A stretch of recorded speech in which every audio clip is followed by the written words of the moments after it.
room. We will get started momentarily.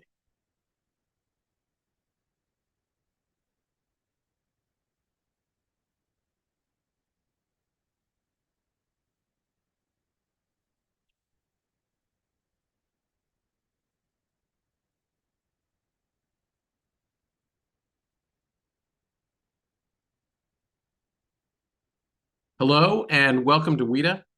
Today's event is part of WITA's USMCA review series. We plan to host events on USMCA over the next 12 months or as long as it takes to conclude the negotiations. Special thanks to our series sponsors, General Motors, the National Association of Manufacturers, and Autos Drive America.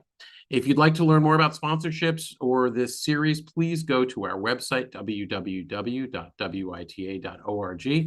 or give us a call, and we're happy to tell you more about opportunities to support WITA programming. We also have two more terrific events coming up, one that we're announcing today and another that you can mark on your calendars. Coming up on Thursday, June 26th, we'll be hosting an in-person event at the Reagan Building in Washington, D.C. that will also be streamed. We'll be hosting Senator Maria Cantwell, the ranking Democrat on the Senate Commerce Committee, for a fireside chat with former U.S. Trade Representatives Susan Schwab and Carla Hills. And then on July 11th, we're going to pull together 3 former U.S. trade negotiators to discuss the president's July 9 deadline for concluding trade deals. That event will be online, and we'll announce details about that event next week. As you know, if you've joined us for one of our webinars in the past, we liked you to know who you are in community with on Zoom, even if you can't see them on screen. We're waiting for my team to put a snapshot of some of the folks you're in community with on today's event. Yeah, there it is.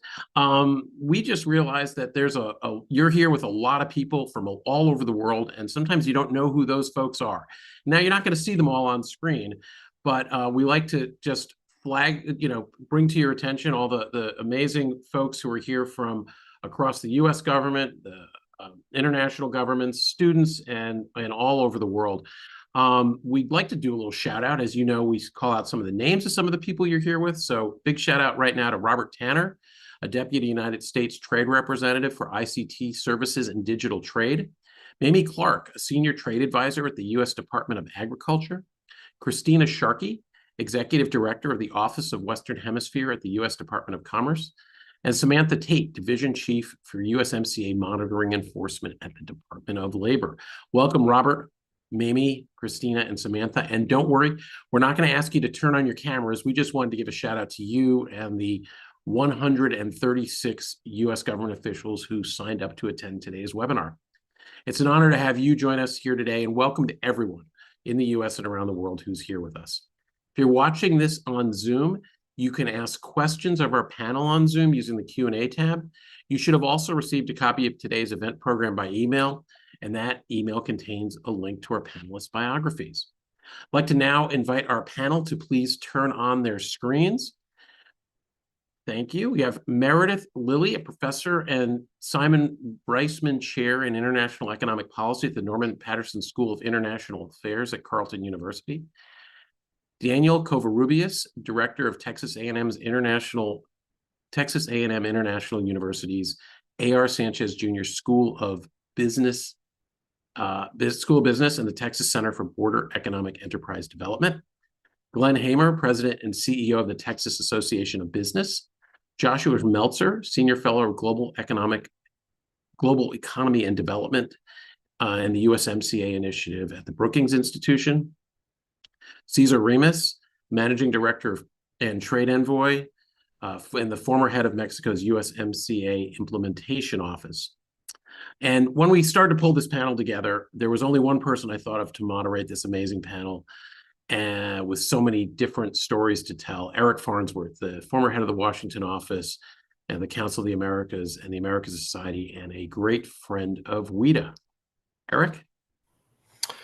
Well, Ken, thank you. Very generous of you. And let me give it back to you. You do such a great job with WITA. And frankly, keeping the flag high for trade, even when it's not popular to do so. And speaking as somebody who's done that myself, I know the importance of it, but I also know how it is not always a popular place to be. So thank you for what you do. And I mean that sincerely, you and your staff. You do a fantastic job. And for those who caught Ken's introduction in the context of me saying former, that is accurate. I'm no longer with the Council of the Americas after over 25, almost 25 years. I am now a free agent, but hopefully I haven't forgotten everything that I've learned over that period of time. So it's a real delight to be able to join all of you and run this conversation on USMCA and North American strategic competitiveness. It's one of the most important issues I think we can be dealing with, even given events in the Middle East and Ukraine and Taiwan, et cetera. But these are issues as well that affect Americans, Canadians, and Mexicans on a daily basis in our daily lives. So it's a delight to have the chance to talk to all of you and to run this conversation with some real experts in the field from the United States, Canada, and Mexico. We're going to seek to answer a couple questions, or at least address a couple questions today. The importance of North American strategic economic alignment in the context of global competitiveness, particularly with the issue of China that continues to be such an and elsewhere. We want to discuss the role that the that USMCA can play in building competitiveness, not just in North America, but also among the three parties to the agreement. We want to talk about strengthening North America as a region, what that means and what the importance of that may be. And we also want to talk about the idea of is this important and useful and helpful in returning manufacturing to the United States, to North America, of the people of our region. Their intros, because you also have their bios available to you, I'd prefer to spend the time getting right into the conversation, which we're going to do. And so I'm going to bring in Josh Meltzer to start our conversation. And Josh, I really want to ask you, the business community, the policy community, even governments, for the most part, talk about the importance of USMCA strategically and the importance to economic growth and to building a community of interconnected economies, et cetera, et cetera. But there are also a lot of critics of the effort. So from an objective scorecard, just give us an overview in terms of what has USMCA meant for North American trade relations? Yeah, thanks, Eric, and thanks, Ken, for the invitation to be here. And it's a real honor to be on a panel with so many great experts. I'm looking forward to learning myself a lot this morning.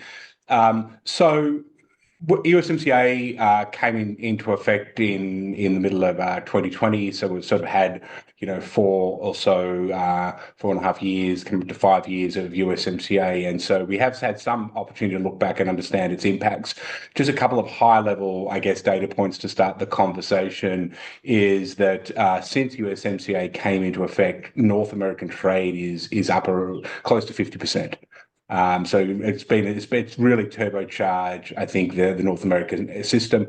I want to also, be clear that there's been other factors that have obviously been going on in the last 4.5 years: COVID, the recovery from COVID, inflation, and so forth. So we need to understand that there's other kind of drivers of the numbers and the growth in trade as well. But I think USMCA has been, a very important baseline for providing stability and predictability, which has really enabled, I think, companies to rely on the agreement to invest more, to trade more across North America. And we saw that during the pandemic when, despite kind of early snafus around supply chains, and in fact, the supply chain system across North America ended up working well, in part because the agreement was there, in part because the governments could speak to each other and trusted each other, in part because the businesses knew each other.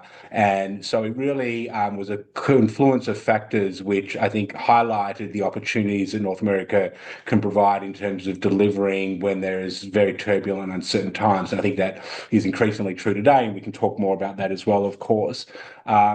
The jobs numbers are also, I think, important. We've seen, we have a tracker as part of the USMCA initiative where we assess jobs, direct and indirect, associated with trade, and it's essentially around 17 odd million jobs directly and indirectly related to exports across North America, divided across the three economies. So an enormous source of employment there as well. I will mention a couple of very obvious points. The USMCA and NAFTA, which predated, have really been the basis for developing a whole range of super competitive, efficient, very large-scale industries that have become globally competitive through integrated supply chains. The obvious ones being autos, being a very significant one. It's really the second largest, essentially, auto kind of industry globally now in North America, and is very efficient, domestically focused, but also exports globally, not only for US companies, but for global companies as well that use North America as a base to export to the rest of the world as well. But that's true if you look at medical products, if you look at agriculture, if you look at energy, and a lot of opportunity to expand on that as well. Just a couple of final points about the actual agreement, which I think are worth noting, which are really cutting edge and I think have been really important in terms of building a different and more balanced framework for thinking about international trade. And this is new to USMCA, which is the labour commitments and the rapid response mechanism, which broadly I think has been seen as a success, not necessarily a complete answer to every stakeholder's concerns or questions about labour and trade, but one that's really not been replicated in any other trade agreement, and it was very important. Environmental commitments are also part of the trade agreement as well, very robust commitments on digital trade and elsewhere. So it's also been a very forward-looking agreement, I think, on that front finally. So I'll stop there. Yeah, that's terrific. Thanks for getting us going in such a great way. And we're going to go north of the border to Meredith. Meredith, you heard a couple words: predictability, reliability. We're in different political moments right now. How do Canadians view these issues? Well, we are in a bit of a difficult moment, and I'll get to that. But I do want to start by saying that I think that, overall, the perspective of Canada towards the agreement is that it's working well. All the things that Josh said, we would echo in Canada. We view USMCA as something that helps to regulate trade, and it creates incentives for businesses to trade within the region and to build in the region and to see, beyond Canada in terms of building our regulatory frameworks in cooperation with the United States and Mexico. And so, by and large, the agreement's been very positive for all three countries. We do tend to focus on the minority of issues that are a problem, both within the agreement and in the relationship. But we can't lose sight of the fact that overall the trading relationship is actually really robust between all three countries. At the moment, I think that the biggest concern in Canada is the current tariffs that are in place. Canada's position is that those violate the agreement and should not be in place. And it does touch on these challenges around stability and certainty. And, we're experiencing unprecedented uncertainty for business in all three countries, not just in Canada, as a result of the trading environment. And so that kind of has this knock-on effect. I think one area that I would highlight that I think probably isn't working the way that we would like to see in the agreement is around dispute settlement. While big advances were made in dispute settlement going into USMCA relative to NAFTA, I don't think that it's operating as well as it could be. And certainly there's a sense in Canada that dispute settlement is kind of exacerbated by a sense of US exceptionalism. So what I mean by that is that it very much feels quite often in Canada that dispute settlement is a tool that the United States believes is appropriate for Mexico and Canada, but it really isn't a tool that the US itself is supposed to be subject to. And so then when the United States loses rulings, as it did in the area of autos, for instance, the United States simply ignores the ruling. And, actually, Mexico is to be applauded for being the country that probably abides by more rulings than any of us. And so the reason that I want to highlight that autos piece is because we've got this agreement, we've got a set of rules, we're all supposed to be abiding by those. And Canada, even in that the auto parts ruling case, kind of presented this smoking gun that all three countries had agreed to in the original USMCA negotiations, and the US has gone on to ignore that ruling, and we very much expect that auto rules of origin is going to be central to the upcoming review. So, just coming back to the tariff piece, steel and aluminum tariffs, as well as the pieces on the tariffs that are in effect on non-US content at the moment, this really is creating a lot of stability in Canada. It's having real effects on jobs. And so it's serving to sour our ability to move forward and think about the review in a positive way, because all of this is hanging over us.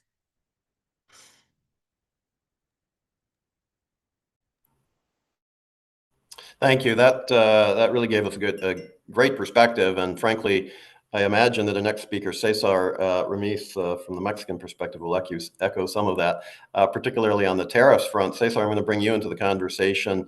The president of Mexico, Claudia Sheinbaum, has received a lot of plaudits, credits for how she's reacting to dealing with some of these issues. But how does that play into the USMCA renewal context? Is this related, or what do you anticipate going forward from the Mexican perspective? How should we view USMCA and the process going forward?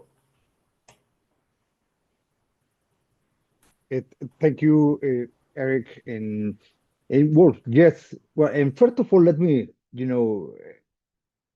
say that and confess first that as a recovering trade negotiator, I am a true believer in the North American integration. So the agreement has been a success, from the trade perspective, has been a success. I mean, many of the figures Joshua already mentioned. We are now the first and second largest trading partner of the US, and we are the first of the second supplier or market for almost every single state in the US. So Canada and Mexico together. So this is a relation that was, built, and the agreement was the tool that allowed and facilitated this, So in this sense, it is not easy, to understand, what is happening right these days, no? It is not easy because, the trade integration, to undermine the trade integration that has taken place, thanks to the agreement and its predecessor. And I'm not talking about just tariff. The whole, the agreement has had some challenges. We all have our trade dispute. We have dispute on energy and corn with Mexico, Mexico and Canada and the US on rules of origins, on autos, and also Canada and the US, on I'm sorry, just on dairy products. Yes. So, but we also have what I call the things of the agreement, the things on the implementation. We have implementation issues, and some of them have been, in the three countries. And this is affecting, the way towards the USMCA review. Not only tariff, but yes, we need, I think, in order to have a technical review that is purely technical, we need to remove first the political noise from tariff, from all these kind of issues. We need to address this kind of implementation issues, the things of the agreement, and we need to also, work with or manage the dynamic of the trade dynamic in the global trade dynamics. I'm talking about, how we are going to deal with the China factor you were mentioning, Eric, also the trade tensions, and not only trade tensions, political and geopolitical tensions, around the globe. So, and this is impacting the context in which the review will take place. So my point is, I'm optimistic because I do believe that the agreement is still there, and we are still having a privileged position, because the agreement is respected, somehow, I mean, differentiating Mexico and Canada above some other trade partners, but still with a lot of challenges. So I'll leave it like that because I know we will continue on the second. Thanks, Cesar. I'm going to come to Glenn now. From the business community perspective in Texas, right? You're dealing with the constituency, that the folks who are actually using USMCA in their daily business. You've heard now 3 perspectives about the importance of it, but also some challenges. What are you hearing from the business community in terms of both the importance of USMCA to their activities, but also Cesar was mentioning some challenges on implementation. Are you picking that up as well? And how does that factor into the anticipated review that we're all going to see here in coming months? Well, the big picture is that in Texas, the business community views the agreement as the best trade deal in the history of the United States. Every member of the Texas congressional delegation that was in office at the time, from right to left, voted for the agreement. So the business community and the political community strongly support the agreement. And let's remember, this agreement was negotiated during the first Trump administration. Ambassador Robert Lighthizer did a tremendous job of helping to craft the agreement with his colleagues from Mexico and Canada. He did one of the best jobs I've ever seen in my life, in my career, in terms of building political support and rebuilding political support for trade. I mean, think about when he took over, NAFTA was badly beat up by Senator Bernie Sanders, and then during the presidential race between Secretary Clinton and President Trump. It was badly beaten up. It had lost bipartisan support. Robert Lighthizer rebuilt that support. So the agreement passed not just with every member of the Texas congressional delegation, and I see some good friends from Arizona on this call too. I was in Arizona. Every member of the congressional delegation in Arizona also voted for the bill. And in fact, it passed with more votes than any trade deal in the history of the United States, except for our first one. And this is probably timely to say the first free trade deal in the history of the U.S. was with Israel, which passed with even more votes. The key here is what we'd like to see in the business community is a review that enhances and improves this agreement. We want to see tariff-free trade in North America. We want to see barriers removed. We want to actually see more use of the T and the NAFTA visas to meet workplace needs. But in the main, I mean, look, the numbers are the numbers. Texas is the largest export state by far. It has contributed mightily to our economy. We probably, according to the U.S. Chamber, have 3.5 million jobs related to trade. 21% of the exports in the country go through Texas. So, to sum it up, this deal has been a smashing success, and we're going to do everything we can to get back to regular programming, which means building the most prosperous free trade bloc in the world. And we believe that the numbers are very clear. It has been a huge boon to the jobs juggernaut of America, and that's Texas.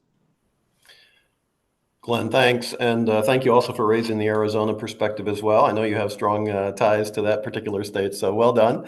And thank you for that perspective. And we're going to stay in the great state of Texas for just a minute with Danielle. And Danielle, look, I mean, what we're hearing from the 3 or 4 folks who have already spoken is, it's a big success. There might be some tweaks that need to be made and some challenges going forward, but in the main, this is not just important, but it's a strategic issue for all 3 countries. But there are critics, right? There are folks who talk about development and job creation, and somehow there are still political challenges. I wonder, from your perspective with the university, are those some of the things you're seeing, and how should we be thinking about the broader perspective there?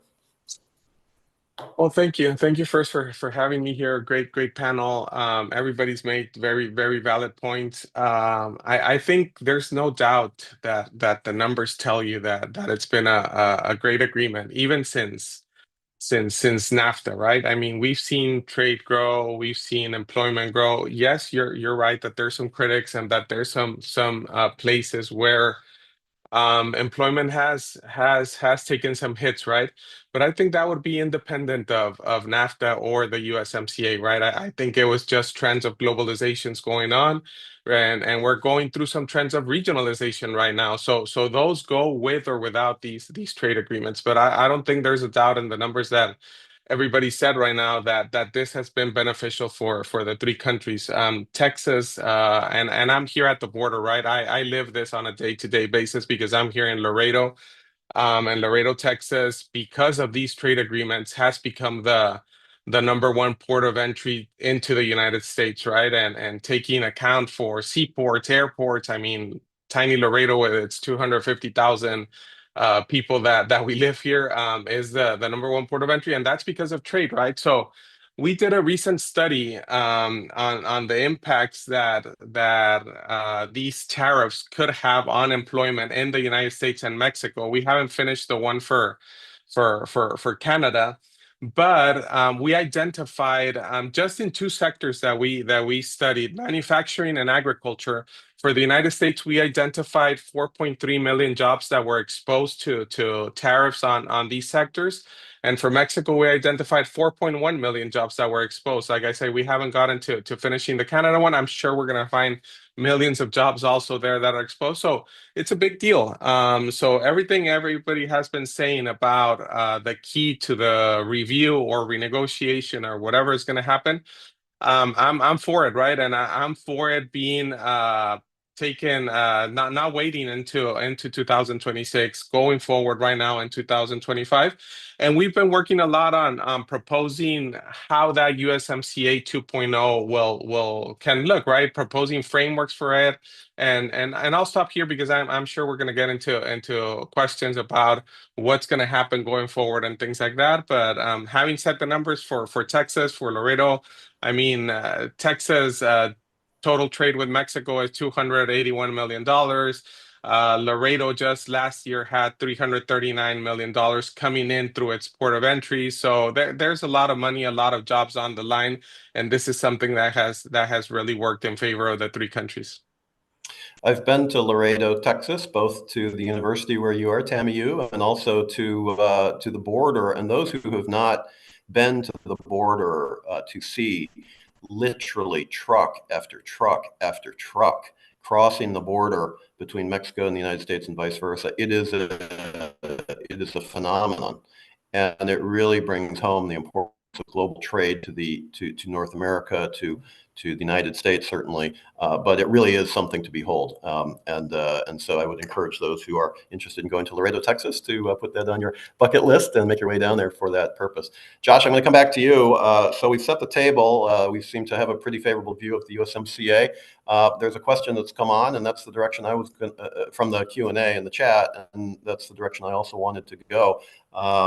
Okay, we talked about the strategic importance of alignment with trade. We talk about competitiveness vis-a-vis China and working together and the importance of that, and frankly, the inability to compete individually and the need to compete as a block, as a unit. And then we have some individual tariffs that get put on that's been mentioned by Meredith and Cesar and others already with Canada and Mexico. And I wonder, how should we be thinking about this? How do we square these issues, particularly as we go forward in the context of the review? And I'm going to ask a similar question to others, so don't think that Josh is the only one that gets the tough question. Yeah, no, obviously a critical question. I guess I'll make a couple of quick points. One is that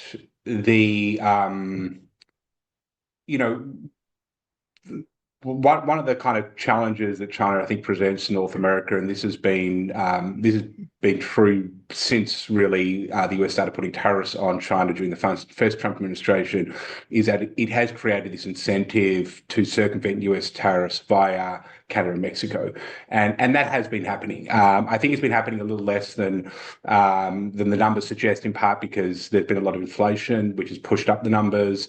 It's a little hard to track, but this is, in multiple ways, and it's not necessarily about non-compliance with the agreement.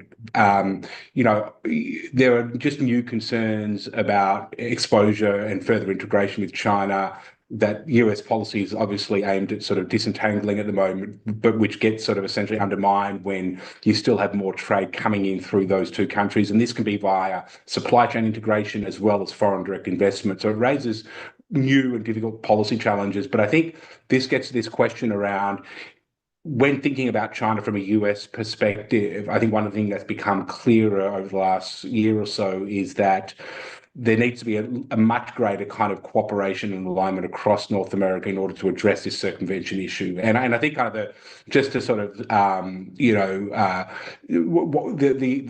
ultimate approach really is going to be some form of alignment, I think, on tariffs and investment screening, and in some shape or form. And Mexico and Canada have moved in that direction. You saw Canada put 100% tariff on EVs. Mexico's been doing a lot more on looking at smelting and pouring of steel and where that comes from to kind of address the way that Chinese steel was coming in through Mexico. So there are steps that have been taken. I think both Mexican and Canadian governments see this as an issue, not just in terms of the US, but also for their own economies. And so this is kind of in train, but I think there's a lot more work to be done there.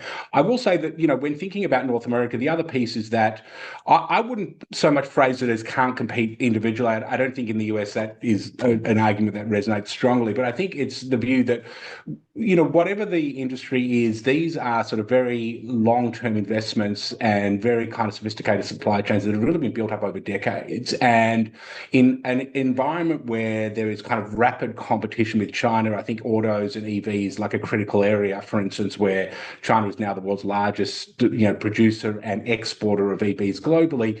If you want to be kind of a player in that game, if the US wants to be competitive, then, spending the next 10 years forcing companies to unwind those supply chains and make alternative investments in other countries is just going to set back, I think, the capacity to compete with China over time. I think the fundamental question is, economies can rebalance and you can have different mixes of industries and different kind of jobs in different sectors if you so want it, but ultimately at what cost, and particularly when you have a lot of competition from China, is that in the best interest of the United States? And I think it's not. I don't think that, the tariffs that have been spoken about now are going to generate a lot of investment in any kind of reasonable time frame just because of the high level of uncertainty we're seeing. And so this would have to be sort of a long-term goal, but I think it would mean that companies would be facing high costs, they'd be a lot less competitive, there'd be a lot of inefficiencies introduced into the system. And if you're thinking about that in a benign economic geostrategic environment, it'd be a challenging thing to do. But I think given where we are at the moment, it would really not kind of serve the US well.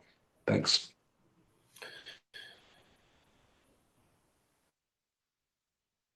Yeah. Really well said, really active. I mean, look, Canadian policy tends to look south for obvious reasons, but is the China issue, does that loom as significantly in the Canadian context as it does in the United States, particularly on trade? In other words, is there this vision, this view that we're better competing together than perhaps individually, or is this something that is seen as a manufactured thing to drive a perhaps unilateral agenda? How are Canadians broadly seeing that? So Canadians thought that we were joining the United States in its efforts around China, particularly under the Biden administration. It started under the first Trump administration, moved into the Biden administration, a view that, the region could be stronger together, that a strong Mexico and a strong Canada together would help the US for all the supply chain reasons that Josh spoke about. There are good reasons to be trading as a region. And so we were fully on board with that. We did place 100% tariffs on Chinese EVs. That wasn't in order to align with the Americans, though. That was to create the opportunity for Canadian EV battery plants to get up and running. But it did mean that there was cooperation at some level with the Americans on that. And we also have dramatically increased our investment screening through the Investment Canada Act over the last 5+ years. And so we've been working very hard on that. But what I would say is that in the last few months, we genuinely have a question now about whether Canadian and Mexican cooperation is being sought by the Americans in its attempts to contain China or compete with China. And so we are no longer certain if this is a Fortress North America approach or if it's a Fortress USA approach. And the tariffs that have been placed on us very much make us ask questions about whether we can be on board with this, in part because if the United States isn't going to be a stable and strong trading partner for Canada, then we have to seek other options. I would argue that China is not the right option, but I think the Canadian public is not necessarily in the same place. And so what I would say is that I fully expect, as Josh says, that we are going to see expectations by the US to table proposals around investment screening from non-market economies, particularly in sensitive sectors, and that those proposals will be advanced to both Canada and Mexico. Certainly, Canada should examine those proposals, but we need to have a strong policy understanding that Canada is going to be part of Fortress North America, and that we need to gain something for that in return. Because what we cannot do is be on the receiving end of tariffs from the United States and also assist the United States in its efforts to compete with China if there's nothing in it for Canada. So, it's my hope that the three countries can work together, but, not wanting to just dwell on tariffs, but the current tariffs really do create a huge barrier to our capacity to envision cooperation in those circumstances. Yeah, those are fair points and good points. And it goes right to the question that we asked at the top of the conversation about the importance of the strategic alignment of trade relations in North America. I mean, what is the purpose of this? Why are we doing this? And, we all have certain answers, but at the top level, if we can't agree that this is, good for all of us together and we should be doing more of it, that's a problem. And I think you've articulated that very well, Meredith, from a Canadian perspective. Thank you. And I'm going to bring this now to Mexico. Cesar, the China issue looms particularly large in the Mexican context. In Washington, you hear a lot of people saying and talking about transshipment of Chinese goods through Mexico, lots of Chinese investment in Mexico, et cetera. You've done that in the renegotiation, or should I say review is a better word, of USMCA, that the China issue is going to be infused from the very first day, and it is going to manifest itself in things like rules of origin and investment screening, as a couple of panelists have already raised. How does the Mexican business community, which you work with, view these issues? Is the China issue really that big of a deal in Mexico? Is it overhyped? Is it a real thing? And if so, how can it be addressed? Yeah. Thank you, Eric. Well, we need to understand, and I totally agree with Meredith, that we need to understand that in order to compete better with China and to address the China, concern in the US, we need to work together. I mean, we cannot, or it is not convenient to undo the integration that we already built throughout the years. In order to do that, Canada and Mexico especially need to work together. I really hope that, within the meeting of the G7 meeting, there are productive conversation on that. So China and Mexico, I mean, the Chinese investment in Mexico has not realized as they think it is, But of course, I think even the concerns about circumvention of trade in sectors such as steel or any other. No, I think that calls for deepen integration. To deepening integration, aligning more regulation. Even for example, aligning trade policy. I think maybe this is the time to align more our trade policy, maybe to conduct trade investigations on dumping and other kind of trade investigation together, the three countries, in order to address this kind of, concerns. It calls, for a strengthening supply chains. I mean, how to increase regional value. And that, for example, this need to increase security, for increasing security, for example, at the border, does not affect the trade efficiency. In fact, we need to improve trade facilitation and custom procedures, which is essential for logistics and transportation, transportation, which are the backbone of our trade, no? And there are some other, opportunities where we can address, also the Chinese concerns, let's say. Digital trade. Digital trade is the chapter. It's a huge opportunity for the US, Mexico, and Canada to align policies to include the new technologies such as artificial intelligence, and of course, to increase cybersecurity. So my point with this is, it is deepening integration what is going to really help to address these kind of concerns. The investment, Chinese investment is present in the three countries. In fact, it is bigger in the US and in Canada and in Mexico. It is for now, but we need to work together, in order to address these kind of concerns. In the review, sorry, as you were saying, the review is only a review, supposed to be a review, but it feels like a renegotiation. So let's work on that. No? Yeah, and Glenn, Cesar points to something that's important, and you see it from the border states, which is this natural, I don't know if conflict is the right word, but tension between border security and trade. And we saw it particularly arise after 9/11 in a very significant way, but we're seeing it arise now as well from the migration perspective. And, from where you sit, how do you balance those concerns? I mean, there really is a desire and a need from Washington to do more on border security, but at the same time, not to negatively impact the trade relations, which fundamentally depend on cross-border trade. Is there a balance that can be struck there? How do you see that from your perspective?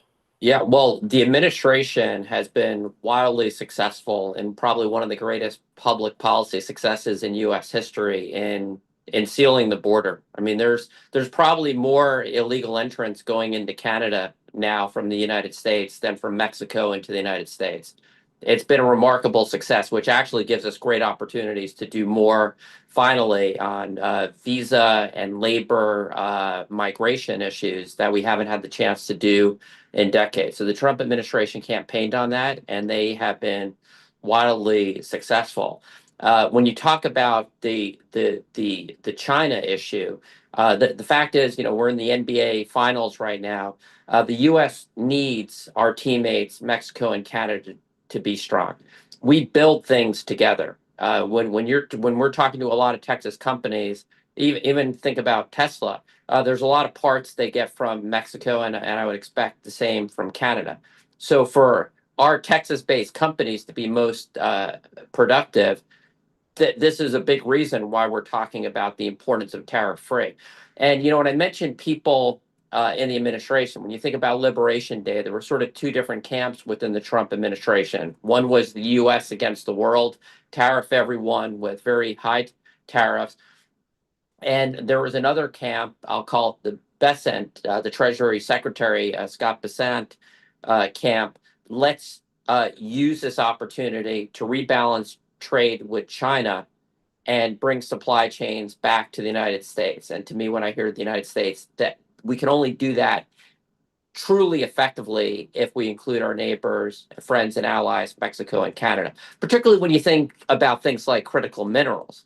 I mean, one of the big reasons the U.S. kept that agreement going with with China, was because of a very serious issue with rare earths and other critical goods. We simply need to keep the U.S. economy going. So, the point I want to stress here, it's very, very important for our friends from Canada and Mexico to work very closely with Treasury Secretary Scott Bessent.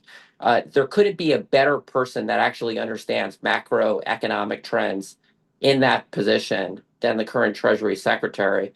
And I think Mexico perhaps even made overtures several months ago, kudos to President Sheinbaum, to try to make sure that we're moving in the same direction when it comes to trade with China. And my final point is this: yes, there's some, Canada and Mexico are friends, and there is some tariffs and tough talk. But at the end of the day, we're going to remain integrated. Physically, we're going to remain neighbors till the end of time.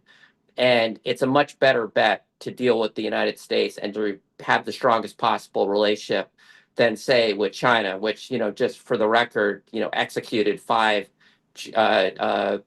Canadian Chinese citizens a few months ago. We may have rhetorical disputes with Canada, but the amount of friendship and the deep ties with both Canada and Mexico and the United States writ large, business community, political community, are extremely strong and will remain so.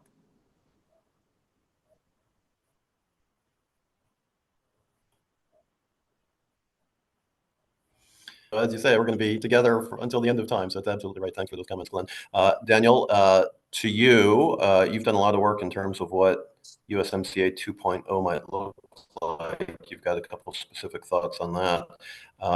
And I'd like to get you in terms of just give us a sense of what you think could be some interesting things to consider as discussions go forward. But I also want to throw into the mix the idea of look, if we're trying to, we collectively, I'm not just saying the United States, but we collectively are trying to rebalance global supply chains, perhaps near shore, get some investment from Asia into the Western Hemisphere. And I say Western Hemisphere intentionally, not just North America. What's the space there for the possibility over time of the expansion of USMCA, perhaps through an accession clause or some sort of a way for countries in Central America and elsewhere to be parties to this agreement at some point? Daniel, your thoughts?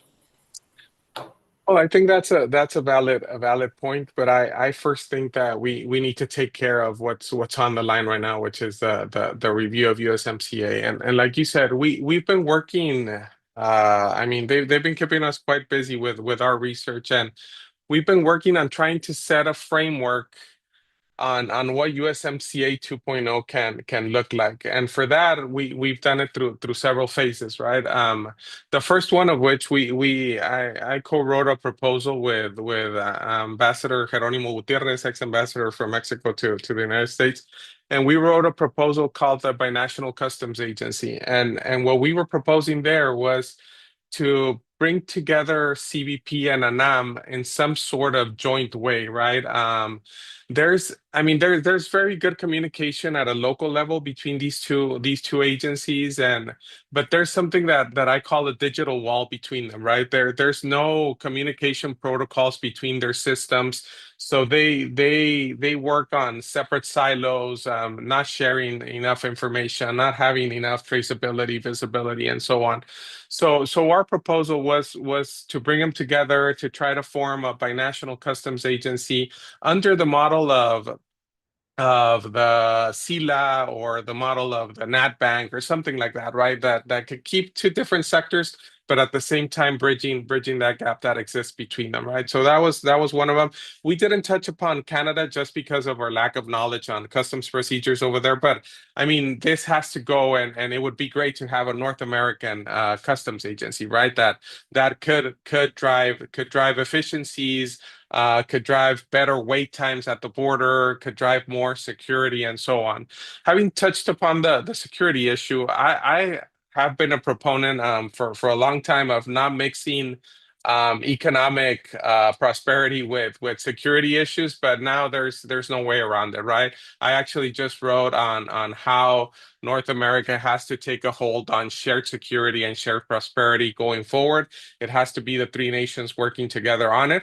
And for that, we did another proposal that I co-wrote with a very good friend of, I'm sure all of you, Jerry Schwebel, who's been a staple on North American relationships for forever. And we co-wrote what we call the North American Industrial Coordination Council. And this comes because when NAFTA started, one of the proposals that was on the table for NAFTA was to have a shared industrial policy for the three nations, for North America as a whole, with the idea to compete against China and other trading blocs, right? Like you were all just talking about the importance to do that.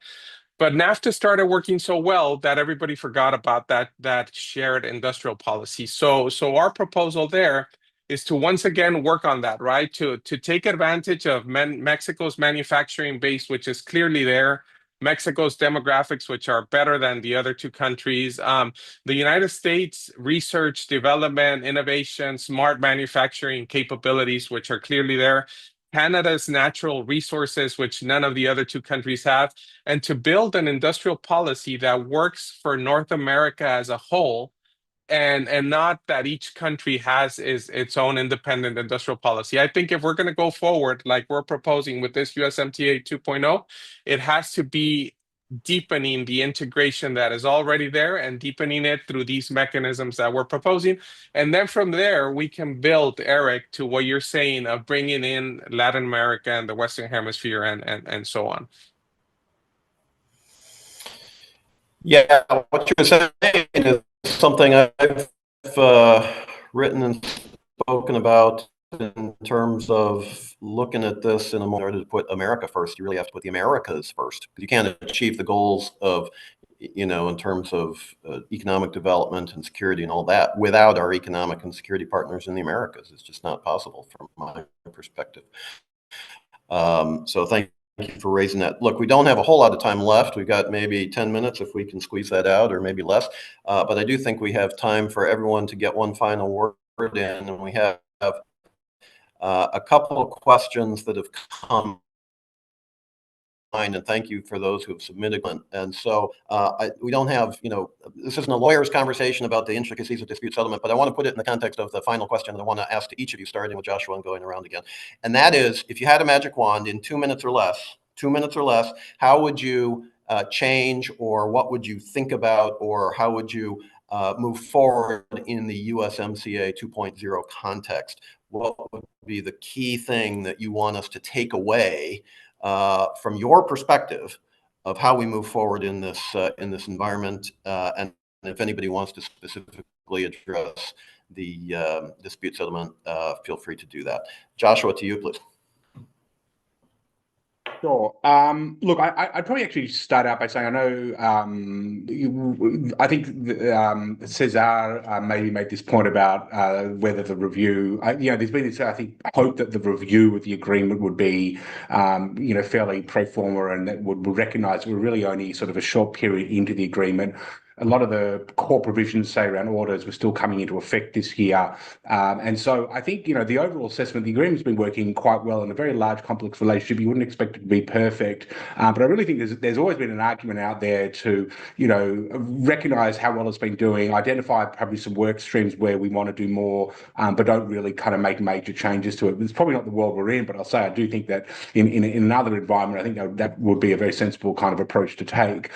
I think that, there's some critical areas that have really emerged, I think, since the agreement came into a force. I just want to bracket the politics and whether or not this is achievable, and changing the text and what that would mean for Congress. So let's just not get into that. But I just think with the magic wand kind of concept, I think there are a couple of areas I would focus on. One, I think we've talked about, which is like, what do we do more around the China piece, circumvention, and kind of aligning on that. I think the other is critical minerals. I think what we've seen in London over the last week, where China's been restricting exports of critical minerals, and how sort of vulnerable the United States is to its exposure to China, not only for the mining, but really for the processing of critical minerals. Like, there is a huge complementarity across particularly the US and Canada, but also Mexico in terms of the critical minerals in the ground, but also we need to build the processing capacity, which will be very complex, will require a lot of investment and certainty that the governments will need to provide for in businesses to make those investments. I think that's an absolute core area where we need to do a whole lot more if we want to get serious about sort of reshoring some of that capacity into North America. And the final piece I would say would be around artificial intelligence and the whole digital agenda. I think there's a huge opportunity there to do more across North America. Yeah, I'm really glad. Although I can't believe it took us the full hour to get to talk about AI, but you're absolutely right. The whole world is changing, and we have to reflect that presumably in trade agreements. Meredith, to you. Yeah, I would agree that if there is a magic wand, it would be great if we could rapidly accelerate signals around the review of USMCA to make it better for the future for all three countries. And so I do think that working on the China competition piece would be a good thing. I heard Glenn's caution around China. I fully hear it. It is a position, a view that I share with you. I'm just trying to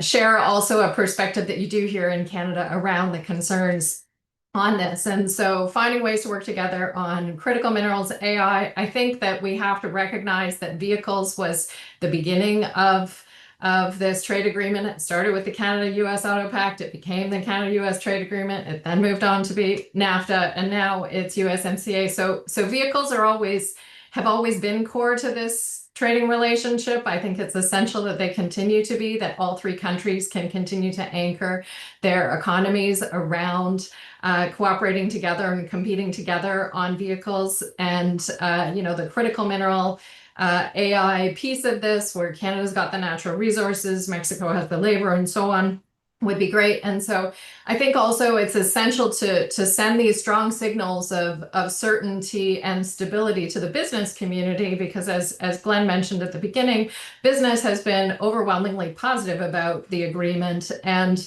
I think it's really essential that North America is seen as a place to invest for the future. And in order to do that, we need to send very strong signals from all three countries that the ship is righted, we are working together, and they can count on this for 10, 20, 30 years, not all these changes that we're seeing from week to week. That would be my magic wand goal.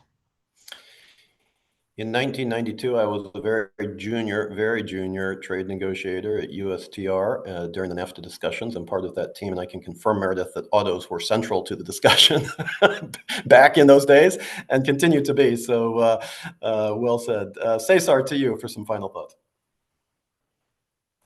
Yes. Well, I heard Glenn mentioning, and it is, I totally agree that he was mentioning that we are friends, allies, and partners, the three countries. I think we are roommates. We are, also roommates. We really live in the same house. And in that sense, aligning the vision of the three countries would be essential, like when the NAFTA was first negotiated, back in the 1992. We need to align, and because we will realize that it is better to deepening integration. Again, we need to remove all the political noise toward the USMCA review, and so that the technical work start and focus only on how to deepen integration. As you were saying, the issues, as Meredith was mentioning, autos will be key, will be at the center of the discussions, and as it will be, China, how to increase regional value, value content. So what we need is, to align this vision, to deepen integration, to work on whatever, increase our productive integration. So this would be, my final comment. I think it's that's the key. Thank you, Cesar. Glenn, to you, and then Danielle, and then Ken, we'll turn it back to you. So Glenn. I'll close on the AI point and how this could be Sure. relevant. I believe the Vice President Vance gave the most important address in the history of the United States for a vice president in Paris on AI supremacy, and that the U.S. needs to maintain AI supremacy over China. And I do believe that the USMCA could help deliver that, meaning more engineers, better integration on energy. Even when we talk about the skills needed on reshoring and reindustrialization in semiconductors, autos, space, and we talked about critical minds. And I'll close on this. One of the things China seems to do well is on the AI side. In the U.S., 70% of VC dollars are going into AI. I happen to chair a group called the Texas Venture Alliance. And I really think that maybe we should look at the small and medium enterprise section of USMCA. I think it's the only trade deal in the U.S. history that has such a provision. And are there things we can do under that to seed entrepreneurial activity, particularly in the AI space for the three countries, so that we have all cylinders firing, and we make sure North America is the leader when it comes to AI development. It's really the U.S. versus China. Europe there's not much going on, and this is one where working together with Mexico and Canada, I think it could really align with the Trump administration's goals, and it would be favorably received and a win-win-win. Thank you. Your points are so well made, and I was just in a high-level conversation earlier this week on AI and some of the challenges, and the main takeaway was education and the need to get qualified people to work in the sector. And your point, Glenn, is we should do a separate conversation on this, for an hour or whatever, but you really can't get there from the U.S. perspective, and I know I'm extending my comments too long, and I apologize, but without Mexico and without Canada, right? Because they have engineers and they're highly qualified and capable and all these. And so your point, again, it goes back to you can't get to America first without America's first, or at least North America first. So I really want to align myself with your comments, and thank you for making those. Really well done. And then Danielle, to you for your final thoughts, please. Well, I'll build up on that. I'll leave 3 points. I know our time is up, and the first one is digitize the border, right? The technologies are there. We're closing on this. The third piece of our framework for USMCA is actually the digital infrastructure, right? And you can't have the United States supremacy, like you all said right now, with building a big gap of inequality in these technologies with Mexico. So we have to work at the border. We have to digitize the border. We have to take advantage of those technologies that are there already and create this digital border. The second one is, like I said, connect the industrial strategies, right? We can't have each country having their own industrial policy anymore. I think if we're going to compete as North America, we really have to believe that, and we really have to build that North American industrial policy to go forward. And the fourth one, the third one, sorry, we have to catalyze the North American workforce. If we speak about bringing manufacturing back into the United States, we have to be realistic about what that entails. And if we have the workforce for it, and for this, we have to work on having credentials valid between the three countries, having certificates that are valid to create that labor mobility. And that's the only way that North American manufacturing can be strengthened, right? So I think it's those 3 points: digitizing the border, connecting industrial strategies, and catalyzing the true North American workforce. Ken, we're going to turn well, thank you. Of the program, and that's that we just don't have more time. I want more time. So, through a fabulous conversation. Thanks for letting me be part of it. Over to you. Thank you. We certainly need more time for this conversation. And good news, we're doing a whole series of these events on USMCA renewal, and we're going to be hitting a lot of the topics that were discussed today. I think, and ones that you guys are putting on my plate, which is great. I think AI, digital trade, and digital infrastructure need to be part of this conversation. Cross-border services trade, certainly autos has been front and center for a lot of this.